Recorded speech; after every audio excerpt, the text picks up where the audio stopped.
He is Atlas, who alone holds the foundation of Hollywood. A linguist who perfectly speaks the extinct language, and just a smiling guy who, if necessary, can kick ass. Of course, it's Chuck Norris. What is the key to his success? What were the most serious injuries he received on the set? And how does he feel about the famous Chuck Norris facts? You are on the Biographer channel, and today we will tell you how a relatively unpopular actor whose films collected pennies became a world champion, won in sparring with a snake, and became a meme. Carlos Ray Norris was born on March 10, 1940 in Ryan, Oklahoma, in the family of Wilman and Ray D. Norris, and his more familiar name, Chuck, did not appear immediately. Mother's maiden name was Scarberry. The boy's father was a soldier in the Army of the Second World War, a mechanic, and also worked as a bus and truck driver. According to Norris, he has Irish and Cherokee roots. The future actor was named after Carlos Berry, his father's minister. Carlos was the eldest of three brothers. The younger two were Wyland and Aaron. Once in an interview, he described his childhood as something gloomy. When the future actor was 16, his parents divorced, and over time, he was forced to move twice. Together with his mother and brothers, they first lived in Prairie Village, Kansas, and then moved to Torrance, California. He was completely unathletic, shy, and mediocre in his studies. But most of all, the young Carlos was influenced by his father. Ray worked intermittently as an auto mechanic and drank alcohol for months. Due to his father's behavior and the unstable financial situation of the family, Norris developed an exhausting isolation that lasted his entire childhood. In 1958, at the age of 18, the guy joined the United States Air Force as an air policeman and was sent to Osan Air Base, South Korea.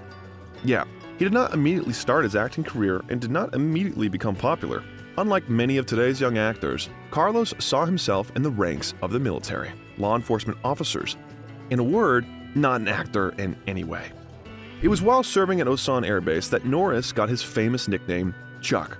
During boot camp at Lackland Air Force Base in San Antonio, Texas, one of the guys in the barracks, who was Hispanic, asked me if I knew what Carlos means in English.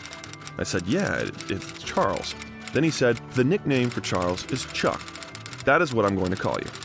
Well, all the guys started calling me Chuck, and it stuck. There, Chuck began to study Tang Soo Do, a Korean martial art based on karate. This interest would later lead Norris to receive a black belt in this martial art and found his new form, Chun Kuk Do. In December 1958, Norris married his classmate Diane K. Holchek, whom they met 2 years before at Torrance High School. If it seems to you that Chuck tasted family life quite early, then you should know that at the time of the wedding, the girl was 17.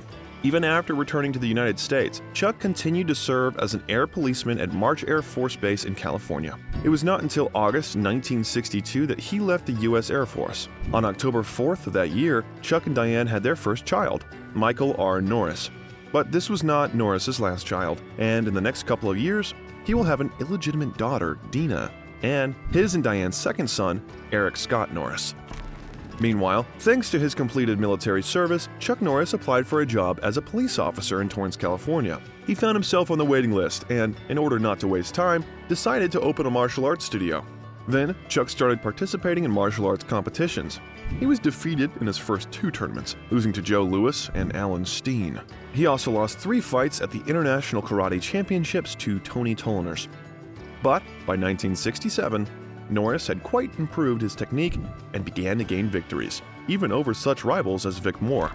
As a result, on June 3rd of the same year, Chuck Norris defeated 7 opponents to fight in his final battle with Skipper Mullins. He won his first karate tournament, defeating him.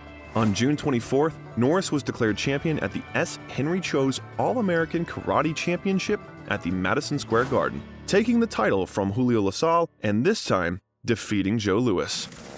Fatalities over there, and they're fighting, but they live for it. You know, they grow up as children just to be to have that recognition as a Thai champion, and because of that, many of them, suffer very serious injuries. Once in an interview answering a question about gratitude and happiness, Norris said that money does not guarantee happiness, but the pursuit of goals and their achievement does. Having won the world title, he did not consider it his greatest achievement. According to Chuck, the biggest one was the first tournament he won because he worked hard trying to win it. The most interesting thing for him in the tournaments between the world titles was the moment when you achieve the title and you don't know what's next, and you need a new goal. This, according to Norris, is life. Working to achieve your goals, striving for them, and improving your life. At the same time, Chuck managed to work for Northrop Corporation and expanded his martial arts studio to a whole network of karate schools. It also included a school on Hawthorne Boulevard in Chuck's native Torrance. The network has become quite popular, and over the years, quite famous clients have visited the schools. For example, Steve McQueen, Chad McQueen, Bob Barker, Priscilla Presley, Donny Osmond, and Marie Osmond were among them. Norris's approach included American Tang Soo Do and Chuck Norris system, formerly known as Chon Kuk Do. The transition to the Chuck Norris system officially was only in 1990. At the same time, American Tang Soo Do was a combination of Mu Duk Kwan style Tang Soo Do, Judo, and karate. Norris began developing the Chuck Norris system style to make it more efficient and comprehensive. To do this, he studied other systems such as Shotokan, Goju-ryo, Shito-ryo, American Kempo, Enhin Kaikan, Kyokushin, Judo, Brazilian Jiu-Jitsu, Arnis Taekwondo, Tang Soo Do, and Hapkido. Now martial arts focuses on physical fitness, self-defense, competition, possession of weapons, and wrestling. Art includes a code of honor and rules by which to live. The rules are taken from Chuck Norris's personal code. For example, here's one of them. I will forget the mistakes of the past and press on to greater achievements. I will continually work at developing love, happiness, and loyalty in my family. I will maintain an attitude of open-mindedness. If I have nothing good to say about a person, I will say nothing. Yeah, training-wise, again, supervision and finding the right instructor who stresses the philosophy, because the philosophy is the important tool here, Dick. Mm-hmm. The kicking and punching is only the vehicle to strengthen that individual as a person, to raising their self-esteem, raising their self-worth, teaching them how to focus their lives in the proper way, in the most positive way, teaching them the philosophy of goal seeking and realizing that there's obstacles in any goal you want to pursue and having that determination to overcome those obstacles, to reach those goals. See, this is all part of the training. In early 1968, Chuck Norris fought Luis Delgado and had his 10th defeat, which was the last in his sports career. No, he didn't quit karate, he just stopped losing. On November 24th of the same year, Chuck took revenge on Delgado for an offensive defeat and thereby won the title of karate champion among middleweight professionals, which he then held for 6 years in a row. In addition, on April 1st, Norris successfully defended his All-American Karate Championship title in a round-robin karate tournament of champions of North America Sunday. He then won the All-American Karate Championship again, doing it twice in 1 year. This was the last time Chuck Norris participated in the tournament. He went undefeated. However, the most interesting thing is that during these competitions, Norris met another legend, Bruce Lee, who at that time was known for the TV series The Green Hornet. They conducted joint training sessions, and during this time, they established good working and even friendly relations. Soon, this acquaintance will bear fruit. Meanwhile, in August 1969, Chuck Norris defended his world title at the International Karate Championship. The competition was attended by champions from almost all 50 states and half a dozen from abroad. Chuck retained the title, thanks to which he received karate's Triple Crown for the most wins in tournaments of the year and Fighter of the Year award, according to Black Belt magazine. During the 1960s and 1970s, if Norris didn't win new martial arts competitions, he taught classes with some of the biggest stars of the time. Such in his dojo were the host of Price is Right Bob Barker, to whom Chuck once broke 2 ribs in training, and the king of cool himself, Steve McQueen. During the years that Norris coached McQueen, they became great friends. Almost immediately after Norris left the competition, he suddenly found that many of his karate studios were experiencing financial difficulties. He thought 500 schools were better than 6 when he opened new ones, but it turned out that this was not the case, and 2 years later, Chuck lost everything. It would take him 5 years to get out of all this and pay off all creditors. He didn't know what to do when suddenly McQueen lent a helping hand and offered him a chance to try himself in a movie. Chuck, who had never played on stage in his life, doubted. I had no experience. I'd never even done a high school play, and here I'm trying to jump into the acting field. If I looked at it in a negative way, I would have given up. But from training myself over the years to think positively and to realize that if there was a will, there was a way, I was able to achieve success. Thus, Chuck Norris smoothly moves from the world of martial arts to martial arts films. But first, he will make his debut in an inconspicuous role in the comedy spy film The Wrecking Crew. His new friend, Bruce Lee, also worked on it. He acted as a voiceover action choreographer. The Wrecking Crew was the last film with Sharon Tate participation, before her murder in 1969. He also appeared in the shot of Quentin Tarantino's film Once Upon a Time in Hollywood. And it is with this, to some extent, cult film that Chuck Norris's acting career begins. Norris began attending auditions. He even contacted several of his Hollywood friends and tried to take advantage of the connections he had established over the years. At that time, Bruce Lee had already starred in 2 films in Hong Kong and became quite popular there. Then he called Chuck and invited him to fight against him in The Way of the Dragon. He was going to be doing a fight scene in the Roman Colosseum, and he wants me to be his opponent. It will be a fight scene that everyone will remember. We will be like 2 gladiators in ancient times. Kiddingly, I'd say, "Who wins, Bruce?" "I do. I'm the star of this film," said Bruce. "Oh, I see. You want to beat up the current world karate champion." "Of course not. I want to kill the current world karate champion." When Chuck got to Rome, his fighting weight was 168 pounds, and Bruce, at that time, weighed about 145. The producers of the film looked at the actors nearby and said to Chuck, "You two don't look much different in size. You need to be bigger than Bruce. Can we make you bigger?" He didn't understand what it meant and asked again. He was asked if he could gain weight, but he wasn't sure. He was scared because he had never done it before. He asked, "Well, how much weight do you want me to put on?" And after hearing 20 pounds, he agreed to try. Norris started eating hamburgers and drinking malt, but his daily workouts burned off the weight. The actor had to literally stop training and just eat. And then Chuck gained up to about 180 pounds for this fight scene. But of course, it wasn't muscle. It was more fat than muscle. That's why the actor didn't perform any jumps. He joked that he couldn't get off the ground.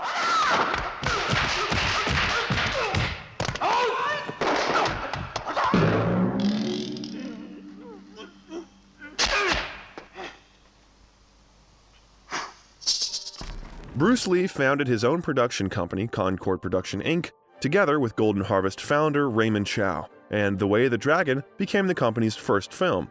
In addition, Lee acted as a producer, wrote the script, directed the film, and played percussion in the soundtrack. This allowed the film to collect $130 million at the box office, and in Hong Kong, The Way of the Dragon broke the previous records of Lee's pictures.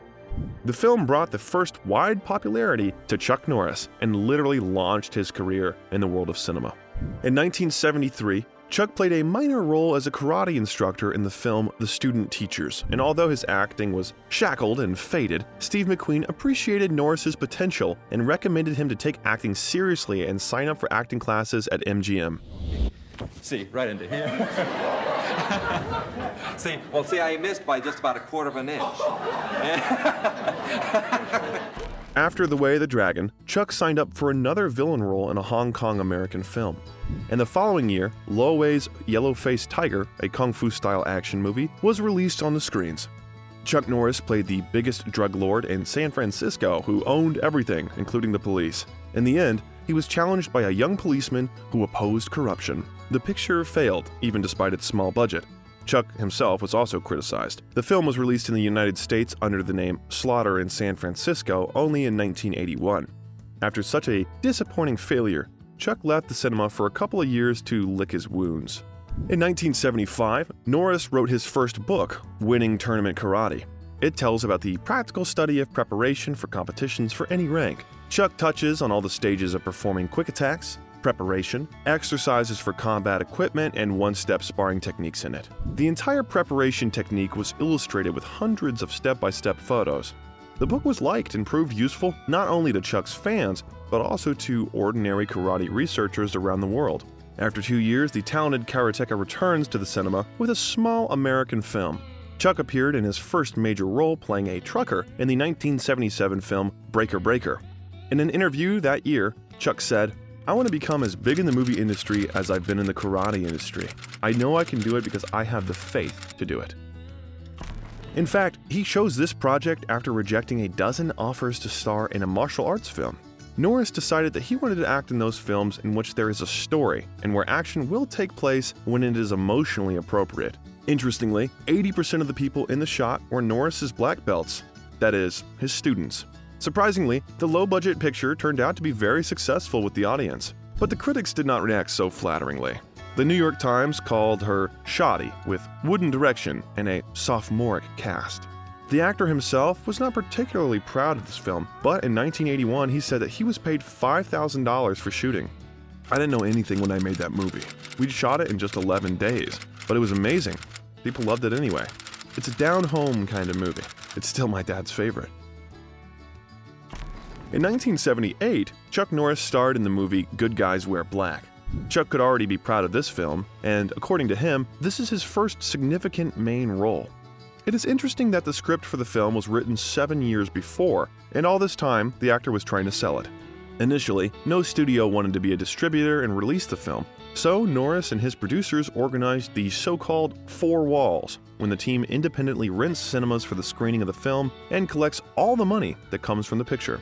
Norris was lucky. The action movie, which cost only $1 million, became a huge hit, collecting more than $18 million at the box office. For the American audience, it is Good Guys Wear Black that is one of the most famous films of the actor. After several years of importing kung fu films and Hong Kong action films to the United States, primarily Bruce Lee films, Good Guys Wear Black introduced Chuck Norris as the first successful American martial arts star. Many years later, The Expendables 2 will even make a reference to this film. Clean her out. I'll give her another try.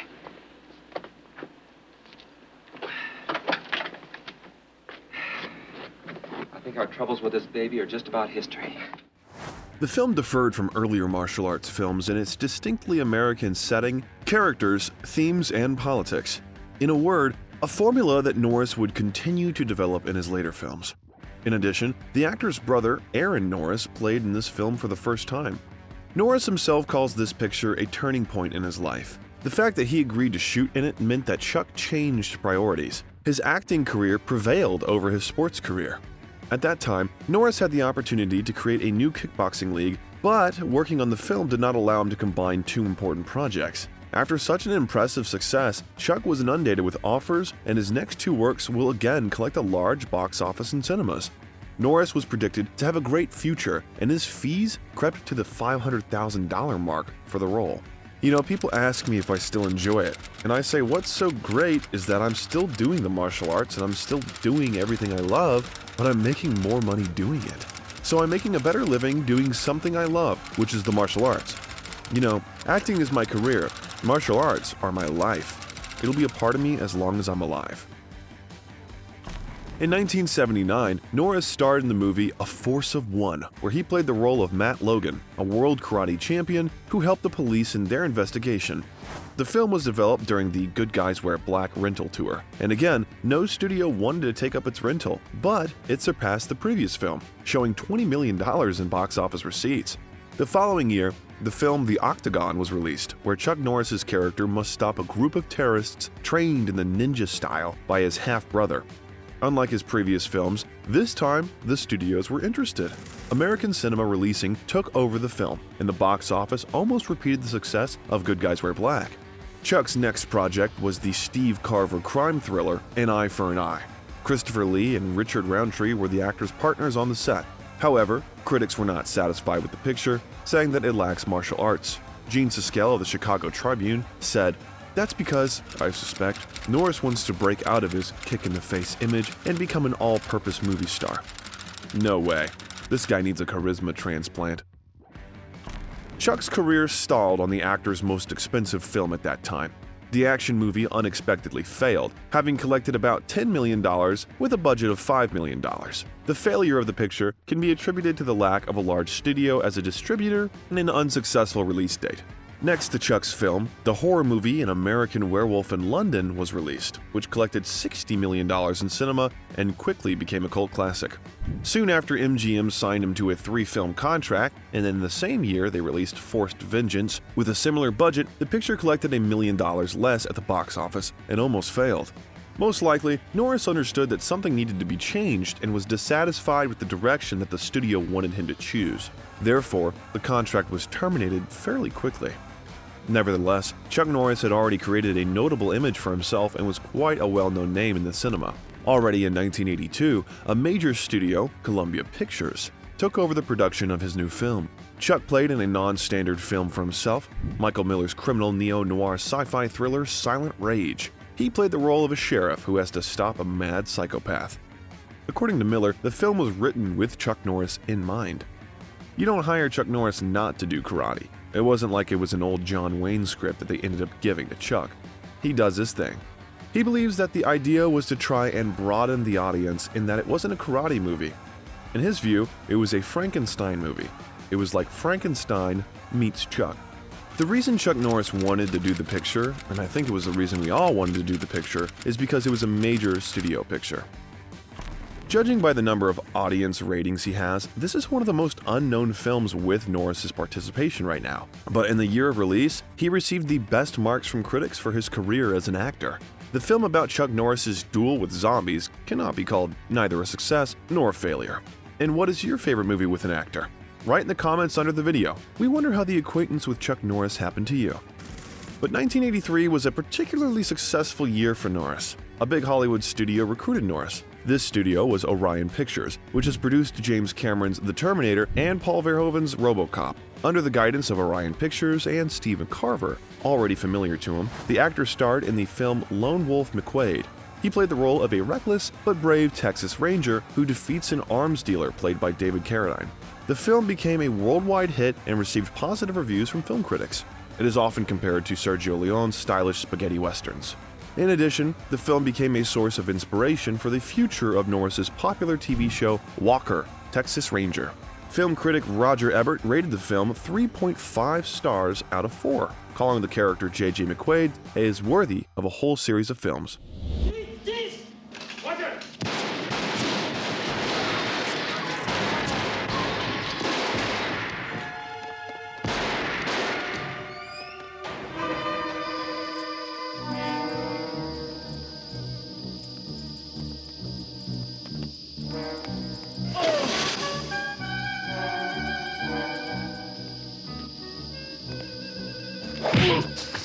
There is one of the two canonical moments of Norris's career in Lone Wolf McQuade, the one where he jumps out of the ground in a car.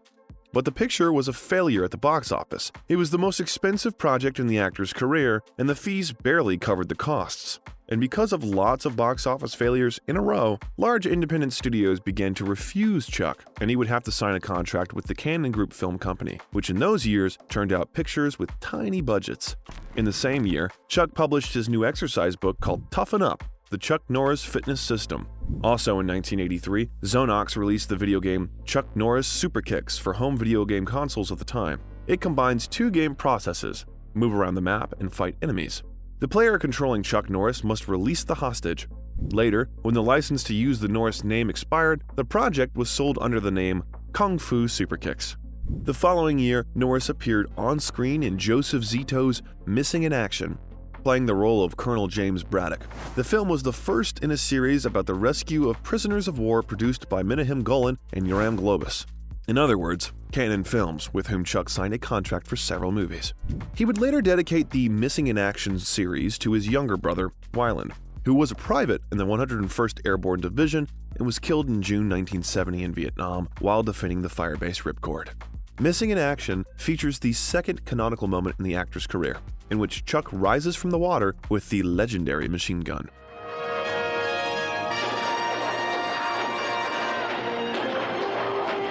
The film collected $23 million in American cinemas with a budget of $2 million. It became Norris's biggest success in his career. His films will never collect more money like that. Norris became Cannon Films' most notable star of the 1980s. In one interview, the actor said, "One of the biggest thrills of my life came when I went to a theater to see Missing in Action and all the people stood up and applauded at the end. That's when my character brings some POWs he's just rescued to a conference in Saigon, where the politicians are saying there aren't any more prisoners of war." A year later, a prequel, Missing in Action 2: The Beginning, was released. And 3 years later, a sequel called Braddock, Missing in Action 3, shot by Chuck's younger brother, Aaron Norris, came out. The prequel to the first part, telling about the time when Colonel James Braddock was held in a North Vietnamese prison camp, has already gained less popularity. and the third film turned out to be a failure at all. During the filming of Missing in Action 2 in the mountains of St. Kitts, Caribbean, Chuck, as a prisoner of war in a small Vietnamese camp, was hung by his legs with his hands tied behind his back. According to the plot, the guards put a large mountain rat in a bag, put it on the actor's head, and let the rat play with his face, and then they had to replace it with a fake rat and show how Chuck kills it. However, the fake rat got lost. Chuck, confused and angry, realizing how important this scene was, said, "Kill that live prop rat and pull me up by my feet. I put the dead rat in my mouth. They put the sack over my head, and then I began thrashing like the rat was attacking my face. We had fake blood running down the rope that went into the sack, and you could see the blood seeping out of the sack.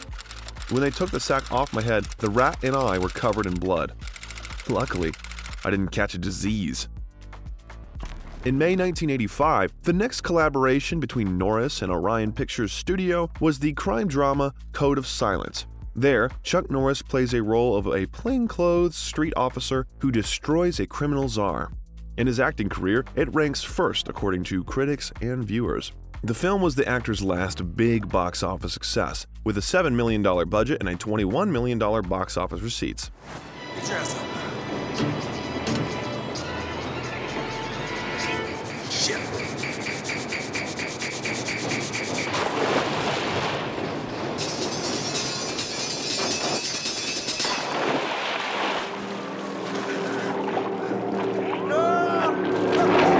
In September, another Cannon Films premiere with Norris in the title role took place, Invasion USA, directed by Joseph Zito. Chuck was helped to write the script for the film by his brother Aaron.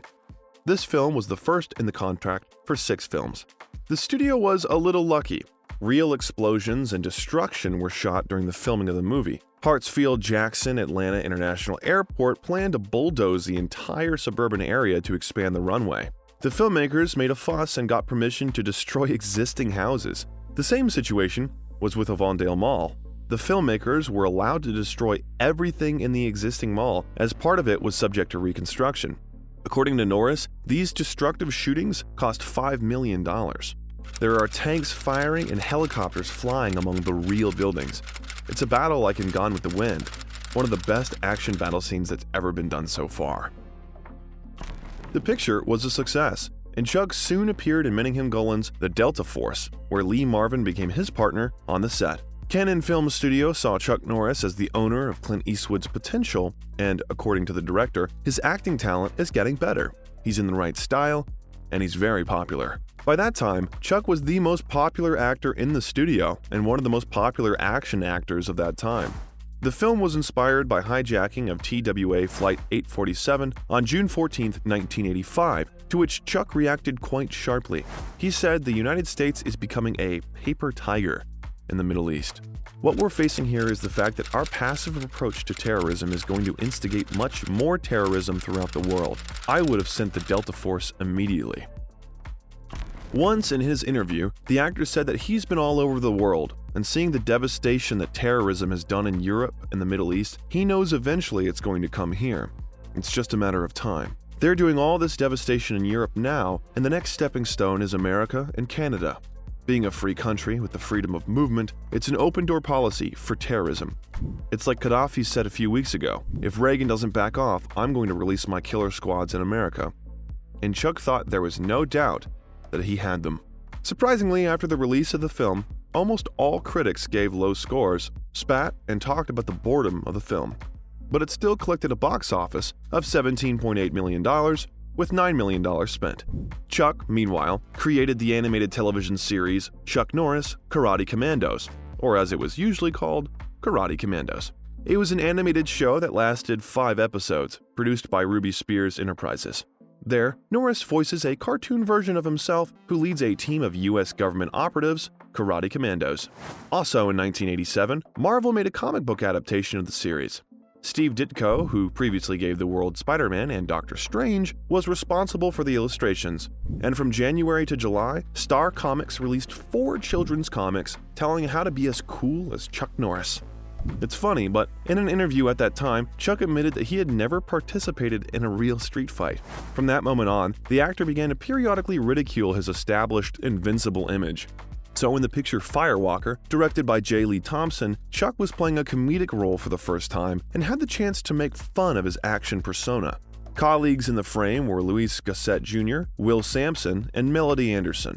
Norris knew that by changing his image and playing such a role, he was taking a risk, and shared his thought. When I got crucified in my first film, Good Guys Wear Black, I went to Steve McQueen. He said the bottom line is if you get the best reviews in the world and the movie bombs, you're not going to get work. But if it's a huge success, whether the criticism is good or bad, you'll work. The key thing is, does the public accept you? In the same 1987, Chuck released the book The Secret of Inner Strength, My Story, which reveals his self-improvement philosophy. The book instantly became the New York Times bestseller. Next year, another action movie with Norris, Hero and the Terror, was released. There, he tried to move away from the image of a brutal karateka. The film was based on the novel of the same name by Michael Blodgett and included not only an action movie. For example, an impromptu comedy scene was filmed with Chuck where he lost consciousness seeing the birth of a child. According to the actor, this scene is especially liked by women. I don't want people to think I'm just going to kick butt. There's a lot more here. What makes this a different film is the vulnerability of the character I play. There are moments of humor, romance, and compassion, and there are moments of terror, anguish, and anxiety. Chuck claimed that the success of the film is contingent on how reviewers, the media, and the audience take to it. Unfortunately, critics received the picture poorly, as a result of which it collected only $5 million, and on the movie rating website Rotten Tomatoes, the film has a 0% rating. Meanwhile, Cannon Studio was gradually losing influence and confidently marching towards bankruptcy. In the second half of the 80s, the studio began to fall apart.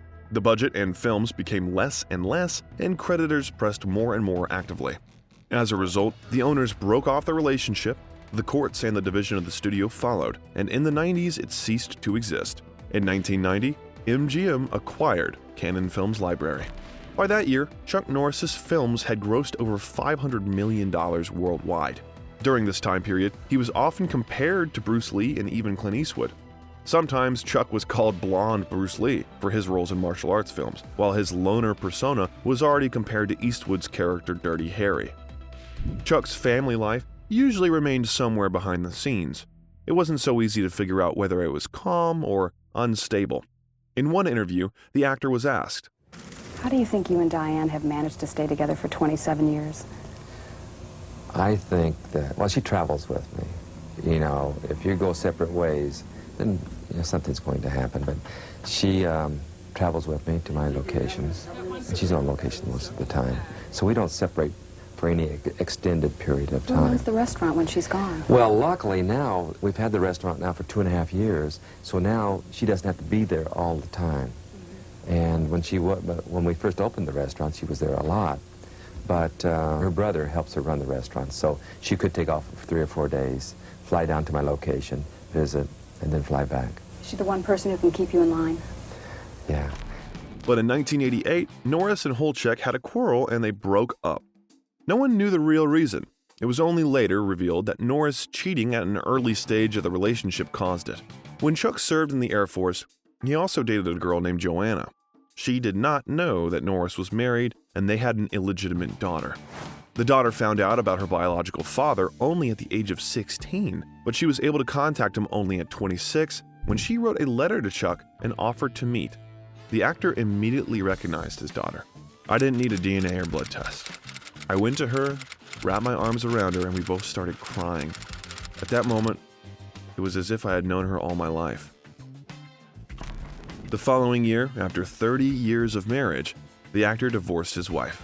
He will spend some time alone, enjoying his bachelor life, but in 1998, he will marry again to the former model Gina O'Kelly, who is 23 years younger than him. The woman has 2 children from a previous marriage whom he took as his own. Norris went on to make films with his brother Aaron, who directed him in Delta Force 2, The Hitman, Sidekicks in 1993, Hellbound in 1994, Top Dog in 1995, and Forest Warrior a year later. All of them somehow had either negative reviews from critics but found popularity with the public and earned money, or had mixed reviews and did not successfully prove themselves commercially. As a result, critics one after another came to the conclusion that Chuck had stayed too long in his image and no one was interested in watching his identical roles from film to film. But Norris did not yet understand what was going on with his career. In those years, no one had known any memes about Chuck Norris's invincibility and about his talents like squeeze orange juice out of a lemon and count to infinity twice. Therefore, the actor continued to bend his line and in 1993 began playing in the action crime series Walker, Texas Ranger.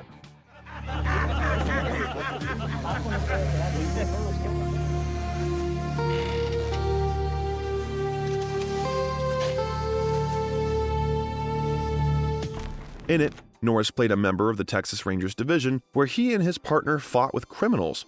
While filming one scene in the woods, Chuck had to grab a huge rattlesnake bare-handed. He crept up to the snake, grabbed it by the neck, lifted it in his arms, and began counting the number of rattles on its tail. And that was supposed to be the end of the scene, as they say, and cut. But the director wanted a second take. Chuck sneaks up on the snake again, grabs her by the neck, but this time, she was ready and bit his hand. Chuck asked the snake hunter if he should go to the hospital to see if there was poison at the bite site. Hunter said it wasn't a bad idea. Fortunately, the doctors did not detect the poison. The show was quite successful and had good ratings throughout all seasons. As a result, the actor starred in 8 seasons of 203 episodes of the series, which aired on CBS from 1993 to 2001. Later, the series gained even greater fame. A full-length TV movie, Walker, Texas Ranger, Trial by Fire, as well as 2 spin-off series, Sons of Thunder and Walker. Chuck had nothing to do with the latter. In addition to Walker, Texas Ranger, Randy Travis' television special, Wind in the Wire, aired for the first time. The actor was introduced among the guests of the program. In 1994, Chuck Norris was the special outside enforcer for the casket match between The Undertaker and Yokozuna at World Wrestling Federation's Surviving Series event. During the match, Norris even attacked with a roundhouse kick to the interfering Jeff Jarrett.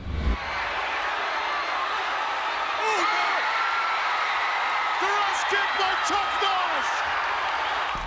2 years later, the actor released another book, The Secret Power Within, Zen Solutions to Real Problems, and began starring with Christy Brinkley in the long-running TV infomercials promoting Total Gym home fitness equipment. At the end of 1998, Chuck appeared in Michael Priest's television action film Logan's War, Bound by Honor, on CBS. The film had the 3rd result among the most-watched shows of the channel that week. In addition, at the end of the 20th century, the actor was simply showered with various awards. So from 1997 to 1998, Norris won the BMI TV Music Award for 3 years in a row. In 1999, Norris was included in the Martial Arts History Museum's Hall of Fame, received a nomination for Favorite Actor in a Drama by the TV Guide Award, and in the same year won the Inspirational Acting in Television Award at the Grace Prize Awards. In the next couple of years, he was also awarded the Golden Lifetime Achievement Award by the World Karate Union Hall of Fame, the Veteran of the Year at the American Veteran Awards, and won the Golden Boot at the Golden Boot Awards. Once in an interview, Chuck was asked what is the key to his success. He said he thinks it's important to set a goal, get a visual image of what it is you want. You've got to see what it is you want to achieve before you can pursue it. I've always found that anything worth achieving will always have obstacles in the way, and you've got to have that drive and determination to overcome those obstacles en route to whatever it is that you want to accomplish. A lot of people give up just before they're about to make it. So by the end of the 90s, the actor not only did not become more popular, did not play in the top league and the pictures of the first echelon, but even on the contrary stagnated. Of course, his fame did not evaporate, as if nothing had happened, and he continued to delight his fans with various informational occasions, awards, and books. But it seemed that Norris's golden days had already passed, and his career was the most successful somewhere in his youth. It is worth noting that Norris is a diligent Christian and is the author of several books on Christian topics. He even expressed his support for the intelligent design movement when he reviewed Ben Stein's Expelled. At the same time, he is a Republican and an open conservative who, since the beginning of the 90s, has repeatedly spoken out on various political issues and expressed open support for one or another Republican presidential candidate.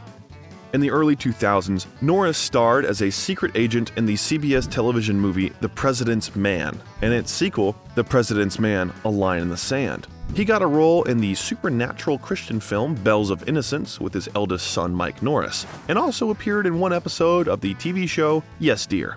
More and more shows and series were released with Chuck Norris no longer in the main role, but in a minor or even cameo. So in 2004, the actor appeared in the extremely successful sports comedy Dodgeball, a true underdog story, having a cameo of himself, and became a member of the ADAA tournament committee. Gradually, Chuck gives up acting and starts doing what he does best.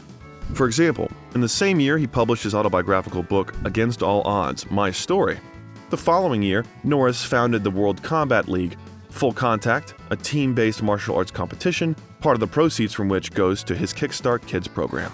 Initially, the nonprofit organization Kickstart Kids was created as the Kick Drugs Out of America Foundation, a fund providing a martial arts program that was free for students and children. A lot of our kids are kids who already have 2 strikes against them, and we're just trying to keep them from striking out altogether. We have helped a lot of children. We have 3,500 children now on our program. A lot of these kids have become black belts. The ones we are trying to help are kids that have problems. We have one who was a gang member on the way to destruction who has just been admitted into one of the biggest universities in America. The program was supposed to teach children all the valiant qualities that martial arts can offer and discourage such bad habits as drug addiction. Chuck wanted to help as many children as possible.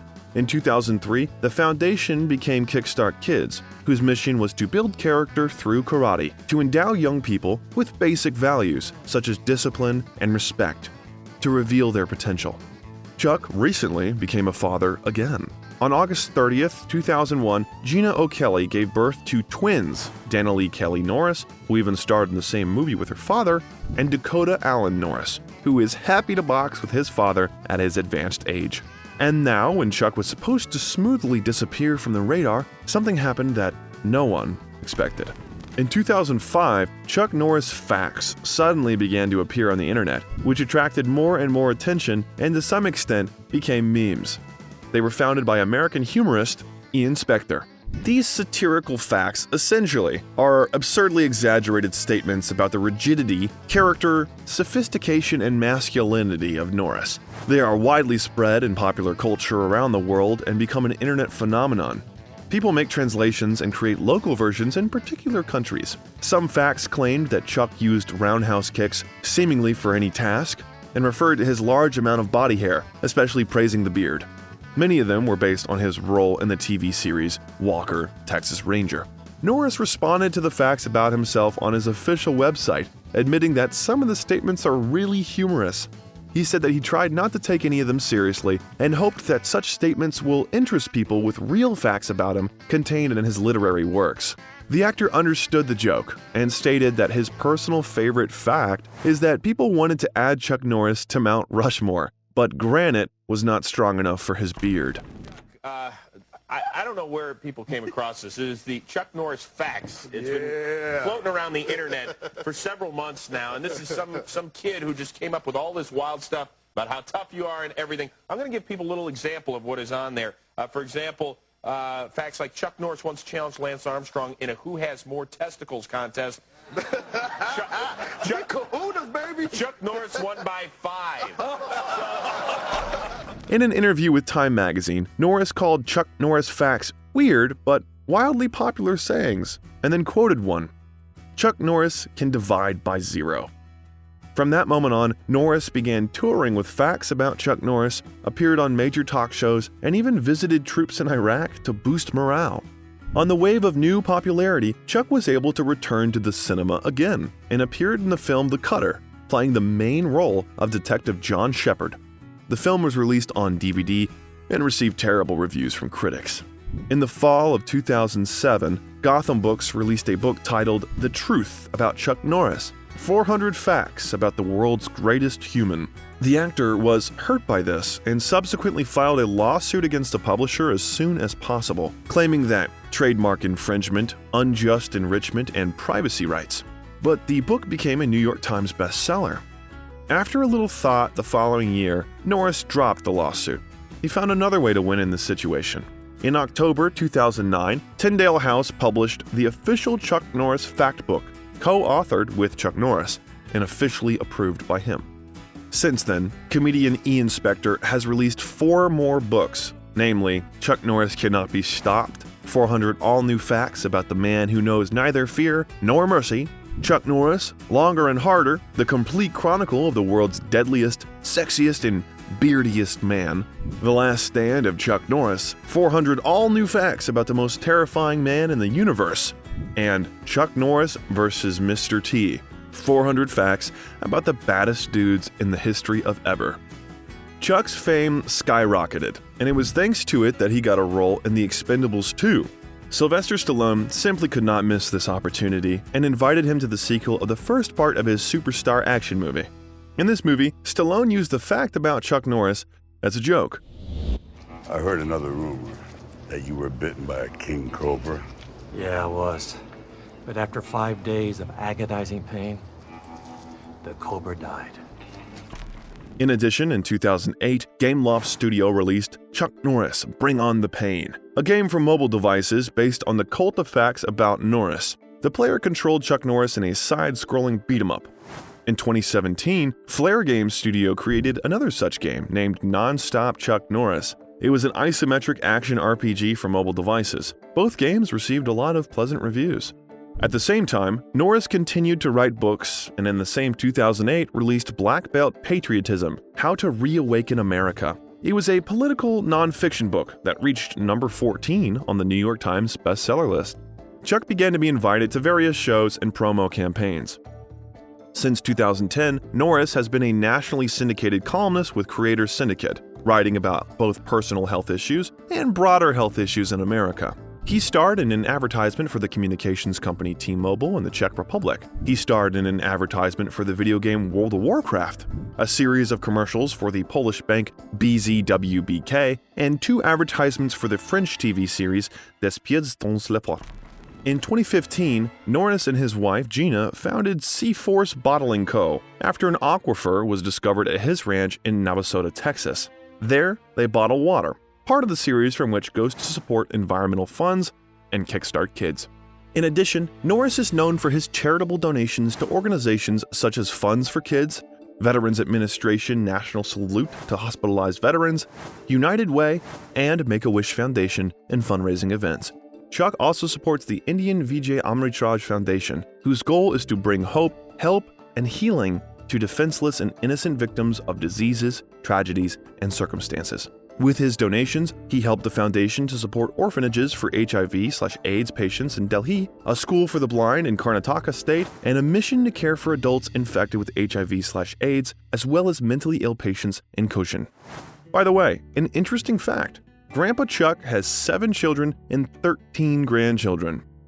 Does this count as a Chuck Norris fact or not yet?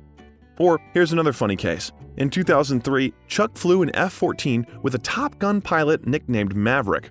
During the flight, the pilot said, "Let's pretend there is a boogie on our trail," and started doing tricks, reaching overloads of 7 Gs. After 10 minutes, Chuck felt sick, but he did not dare to say it, because then other pilots might find out about it. Then Norris said, "Maverick, we lost him." Maverick laughed and replied, "I know what you mean." Didn't see this as Chuck Norris's fact? And who do you think taught Tom Cruise to fly in the movie Top Gun? By the way, if you want to know even more facts about other celebrities, we suggest you click on the subscription button and the bell. On our channel, we regularly release new biographies of talented people who really inspire you. Subscribe, and we continue. In recent years, the actor has been followed by a series of appearances in advertisements for Hoegaarden Beer and United Healthcare. He also became an ambassador for Fiat, a tough face for its commercial vehicles. According to Fiat, Chuck Norris embodies the 4 pillars of their business: determination, reliability, dynamism, and competence. Then the actor appeared in 3 commercials at once for the year: the Finnish hamburger chain Hesburger, a Cerveza poker advertising, and a Toyota commercial. In 2019, Norris signed an agreement with the gun manufacturer Glock. However, the deal was met with criticism from some members of the public and his fans, who considered that it was signed at the wrong time. This happened just in the wake of an increase in the number of school shootings in the US. In early 2020, Norris starred in an advertisement for Quick Trip, his Snackle food line. There, Norris parachutes down where he shoots hot dogs from a cannon at a crowd of people. In addition to advertising, the actor also managed to get a cameo, appearing in the finale of the series Hawaii Five-0.